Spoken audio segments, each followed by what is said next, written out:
Now, a really nice feature to this model kit is that it literally snaps together in about 2 minutes, and it's a really simple build.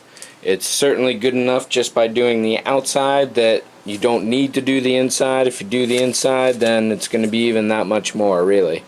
And I'm not going to pull all the parts out of these bags here, and I probably won't be putting the arms in. You'll see how those look on the finished kit.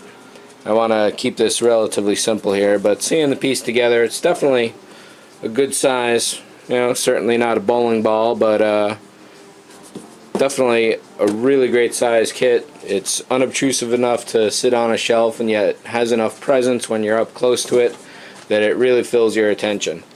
So we'll take a look at a couple of the miscellaneous parts, Dead Poole, and that'll be that for this review. So here's a look at the manipulator arms. There's a big difference between the last version of the kit and this one. These used to be cast in brass, and they were really fine examples of, or not brass, but white metal rather. And they were really great pieces, but very, very heavy. And now the problem was that the supplier wasn't always efficient as needed. So Scott has dropped that, and now he's doing these resin versions with basically the ends, I think, they should be cast around a little brass rod in the middle there, if that glint is showing off. So those are definitely stay straight over the long run. And these minor side pieces here, those broke off in metal as it was, so I fully expect to be replacing that with brass rod and maybe even reinforcing some of these other arm pieces here. This is the thumb basically to the hand, and that always glued onto the side there. So imagine all this in white metal, and that's what you used to get. Big difference. This is definitely going to save a lot of weight. Putting the Dead Poole onto this kit is going to be the trick. So we'll see how I do that when I get to it. I've got a couple ideas now, but the weight is certainly not going to rest in the arms when put on here. And you'll see that on the piece on the wall. So I'm going to leave these pieces in the bag here. And the googly eyes, if you still haven't figured it out yet, those go into those 4 slots there. The backs are cut off, the blacks are taken out, and you're left with a really nice hemisphere. I think that's 20 millimeters there, and probably 5 millimeter for Hal's eye. You only need 4, you get 6. You only need 1, and you get 2. So definitely nice little spares. It is easy to go wrong on these and send your X-Acto straight through the clear plastic you want to protect. So let me put this away and we'll take a look at Dead Poole. And here's a look at the Dead Poole figure. This is 1/12, so it's in scale with these guys here, the pod rather.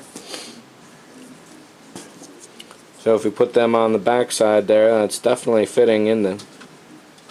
Details on this one are really nice again.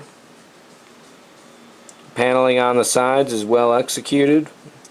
There's a seam line in the boot there, but it runs up the body so perfectly that you'll never see it at all. Very nice touch. This one's a little off there, it looks like, but still really, really nice. And really just a nice sculpt overall, and really good casting as well. Main advantage to getting to this is that you get a pool head. Let me get better focus there, if the camera will let me. Yeah, that's not too bad at all.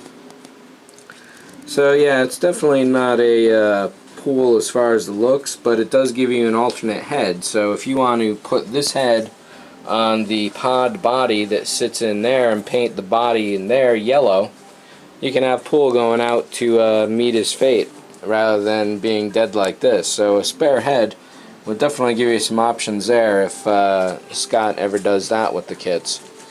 So these are looking like the same pieces that come with the pod as is, the life support and the helmet. Again, nice work on the sculpting, and the casting is definitely good. Hands are a little rough, but they're definitely workable. And once you get this guy sitting on the front of the pod here, and that's definitely a good amount of weight to it. The arms will certainly never hold him. So probably what would happen is some kind of metal rod would come out of the front just so it hides them and goes into the shoulder there nice and close. So the arms on the pod themselves are going to have to be custom glued into place, because usually they're at the default of raised and locked. So here they'll be outstretched and holding pull as well, just like the Pieta. So that's pretty much it. Definitely a nice little piece here, and a perfect complement to a really nice kit. So as always, thanks for watching. See ya.